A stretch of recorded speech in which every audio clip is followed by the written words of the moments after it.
ನಮಸ್ಕಾರ ಸ್ನೇಹಿತರೆ. ಕರ್ನಾಟಕದಲ್ಲಿಯೇ ಅತ್ಯಂತ ಪುರಾತನವಾದ ಹಾಗೂ ಭವ್ಯವಾದ ಶ್ರೀಕಂಠೇಶ್ವರನ ಸನ್ನಿಧಾನಕ್ಕೆ ತಮ್ಮೆಲ್ಲರಿಗೂ ಆತ್ಮೀಯ ಸ್ವಾಗತ.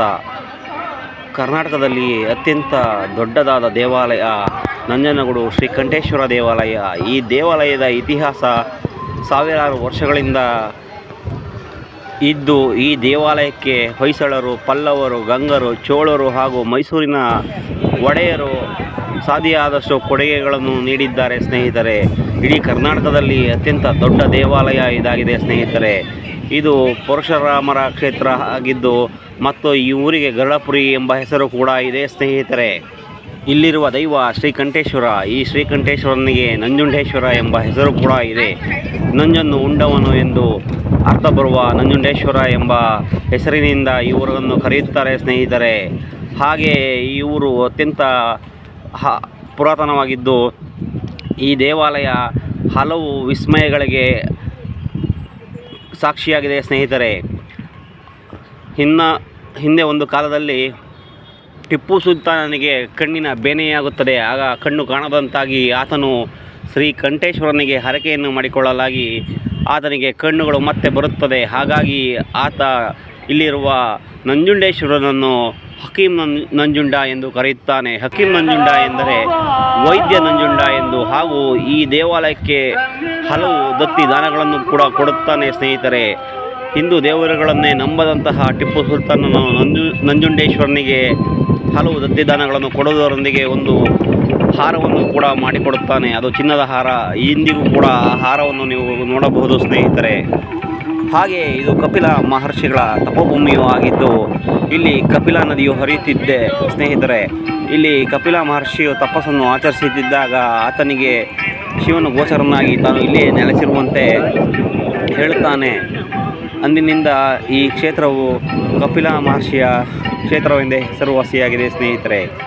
ಇಲ್ಲಿಗೆ ಬರುವ ಭಕ್ತರು ಯಾವುದೇ ರೀತಿಯ ಹರಕೆಯನ್ನು ಮಾಡಿಕೊಂಡಲ್ಲಿ ಆ ಹರಕೆಗಳು ಬೇಗ ಈಡೇರುತ್ತವೆ ಸ್ನೇಹಿತರೆ. ದೇವಾಲಯದಲ್ಲಿ ಯಾವುದೇ ರೀತಿಯ ಚರ್ಮ ರೋಗಗಳು ಇದ್ದಲ್ಲಿ ನಿವಾರಣೆಯಾಗುತ್ತದೆ ಸ್ನೇಹಿತರೆ. ಮತ್ತು ಸರ್ಪದೋಷಗಳು ಇದ್ದಲ್ಲಿ ಸಹ ಈ ಕ್ಷೇತ್ರದಲ್ಲಿ ಸರ್ಪದೋಷವನ್ನು ನಿವಾರಣೆ ಮಾಡಿಕೊಳ್ಳಬಹುದು ಸ್ನೇಹಿತರೆ. ಈ ದೇವಾಲಯದ ವಿಶೇಷತೆಗಳೇನೆಂದರೆ ದೊಡ್ಡ ರಾಜಗೋಪುರ, ವಿಶಾಲ ಪ್ರಾಕಾರ ಅಥವಾ ಪ್ರಾಂಗಣ, ಸುಂದರ ಕಲ್ಲಿನ ಕಂಬಗಳು ಹಾಗೂ ಅನೇಕ ಉಪದೇವತೆಗಳ ಮಂದಿರಗಳು ದೇವಾಲಯದ ಒಳಗೆ ಇದ್ದಾವೆ ಸ್ನೇಹಿತರೆ. ಪುರಾತನ ಶಾಸನಗಳು ಮತ್ತು ಇನ್ನೂ ವಿಶೇಷ ಏನೆಂದರೆ ಇದು ಶೈವ ದೇವಾಲಯ ಆದರೂ ಸಹ ದೇವಾಲಯದ ಒಳಗೆ ಇರುವ ನಾರಾಯಣನ ವಿಗ್ರಹವು ಕೂಡ ನಯನ ಮನೋಹರವಾಗಿದೆ ಸ್ನೇಹಿತರೆ. ಅಲ್ಲದೆ ಈ ದೇವಾಲಯದಲ್ಲಿ ಶಿವನ ಹಲವು ರೀತಿಯ ಶಿವಲಿಂಗಗಳು ಸಹ ಇಲ್ಲಿವೆ. ಶಿವನು ಹಲವು ರೂಪಗಳನ್ನು ಧರಿಸಿದಾಗ ಮತ್ತು ಹಲವು ಹೆಸರಿನಿಂದ ಕರೆಯಲ್ಪಡುವ ಲಿಂಗಗಳು ಇಲ್ಲಿದ್ದು, ದೊಡ್ಡ ನಂದಿಯ ವಿಗ್ರಹವು ತುಂಬ ಆಕರ್ಷಣೀಯವಾಗಿದೆ ಸ್ನೇಹಿತರೆ.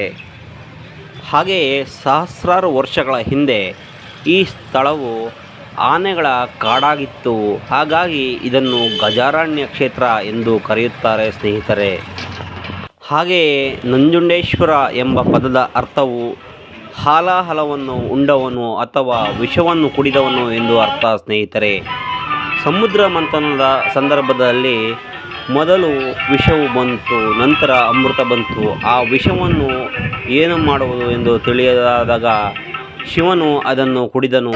ಆಗ ಪಾರ್ವತಿಯು ಆತನ ಕುತ್ತಿಗೆಯ ಭಾಗದಲ್ಲಿ ಕೈಯನ್ನು ಹಿಡಿದಳು. ಆಗ ಆ ವಿಷವು ಕುತ್ತಿಗೆಯಲ್ಲಿಯೇ ಉಳಿಯಿತು ಅಥವಾ ಗಂಟಲಲ್ಲಿ ಉಳಿಯಿತು. ಹಾಗಾಗಿ ಶ್ರೀಕಂಠೇಶ್ವರ ಅಥವಾ ನಂಜುಂಡೇಶ್ವರ ಎಂಬ ಹೆಸರು ಇಲ್ಲಿಯ ಶಿವನಿಗೆ ಬಂದಿದೆ ಸ್ನೇಹಿತರೆ. ಹಾಗೆ ಇಲ್ಲಿ ವರ್ಷದಲ್ಲಿ 2 ಬಾರಿ ರಥೋತ್ಸವ ಜರುಗುತ್ತದೆ. ಕರ್ನಾಟಕದ ಅತ್ಯಂತ ದೊಡ್ಡ ಜಾತ್ರೆಗಳಲ್ಲಿ ಇದು ಕೂಡ ಒಂದಾಗಿದ್ದು, ಇಲ್ಲಿ ಮಹಾಶಿವರಾತ್ರಿಯ ಸಂದರ್ಭದಲ್ಲಿ ಒಂದು ರಥೋತ್ಸವ ನಡೆದರೆ ಮತ್ತೊಂದು ಕಾರ್ತಿಕ ಮಾಸದಲ್ಲಿ ನಡೆಯುತ್ತದೆ ಸ್ನೇಹಿತರೆ. ಇಲ್ಲಿರುವ ರಥಗಳು ತುಂಬ ಅದ್ಭುತವಾಗಿದ್ದು ಅತಿ ಎತ್ತರವಾದ ರಥಗಳಾಗಿದ್ದಾವೆ ಸ್ನೇಹಿತರೆ. ಹಾಗೆ ಇಲ್ಲಿರುವ ಕಪಿಲಾ ನದಿಯಲ್ಲಿ ಬರುವ ಭಕ್ತರು ಸ್ನಾನವನ್ನು ಮಾಡಿ ನಂಜುಂಡೇಶ್ವರನ ದರ್ಶನವನ್ನು ಪಡೆದುಕೊಳ್ಳುತ್ತಾರೆ ಸ್ನೇಹಿತರೆ. ಉತ್ತರ ಭಾರತದವರಿಗೆ ಕಾಶಿಯು ಪುಣ್ಯಕ್ಷೇತ್ರವಾದರೆ ಅಷ್ಟೇ ಪವಿತ್ರವಾದ ಸ್ಥಳ ಇದನ್ನು ದಕ್ಷಿಣ ಕಾಶಿ ಅಂತಲೂ ಕರೆಯುತ್ತಾರೆ ಸ್ನೇಹಿತರೆ. ಇಲ್ಲಿಗೆ ಬರುವ ಭಕ್ತರು ಈ ಕಪಿಲಾ ನದಿಯಲ್ಲಿ ಮಿಂದೆದ್ದು ನಂಜುಂಡೇಶ್ವರನ ದರ್ಶನವನ್ನು ಮಾಡಿದರೆ ಎಂತಹ ಸಮಸ್ಯೆಗಳ ಇದ್ದಲ್ಲಿ ಬಗೆಹರಿಯುವುದರಲ್ಲಿ ಸಂದೇಹವೇ ಇಲ್ಲ ಸ್ನೇಹಿತರೆ. ಇಲ್ಲಿಗೆ ಬರುವ ಭಕ್ತರಿಗೆ ಹಲವು ರೀತಿಯ ಚರ್ಮದ ಕಾಯಿಲೆಗಳಿದ್ದಲ್ಲಿ ಇಲ್ಲಿನ ದೇವರ ದರ್ಶನವನ್ನು ಮಾಡಿದ ನಂತರ ಆ ಕಾಯಿಲೆಗಳು ಗುಣಮುಖವಾಗಿದ್ದಾವೆ ಸ್ನೇಹಿತರೆ. ಹಾಗೆಯೇ ಈ ದೇವಾಲಯಕ್ಕೆ ವಿಜಯನಗರದ ಅರಸರು ಸಹ ಹಲವು ರೀತಿಯ ದತ್ತಿ ದಾನಗಳನ್ನು ಕೊಟ್ಟಿದ್ದಾರೆ ಸ್ನೇಹಿತರೆ.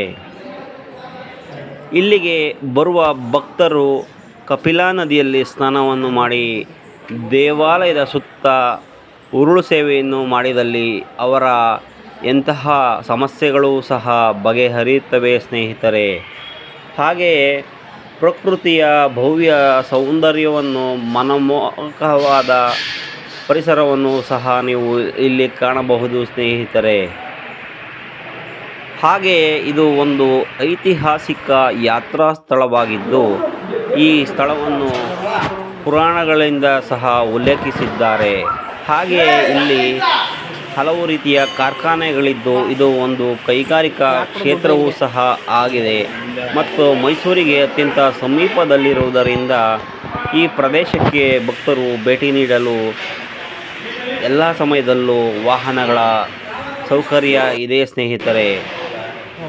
ದಯವಿಟ್ಟು ಈ ವಿಡಿಯೋ ನೋಡ್ತಾ ಇರೋ ಎಲ್ಲ ಸ್ನೇಹಿತರು ಈ ವಿಡಿಯೋಗೆ ಒಂದು ಲೈಕ್ ಕೊಟ್ಟು ಶೇರ್ ಮಾಡಿ ಸಬ್ಸ್ಕ್ರೈಬ್ ಮಾಡೋದು ಮರಿಬೇಡಿ ಸ್ನೇಹಿತರೆ.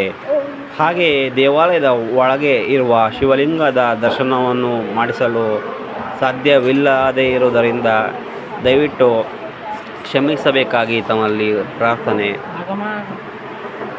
ಹಾಗೆ ಆದಷ್ಟು ಈ ವಿಡಿಯೋನ ಎಲ್ಲರಿಗೂ ಶೇರ್ ಮಾಡಿ. ಜೈ ಹಿಂದ್, ಜೈ ಕರ್ನಾಟಕ ಮಾತೆ.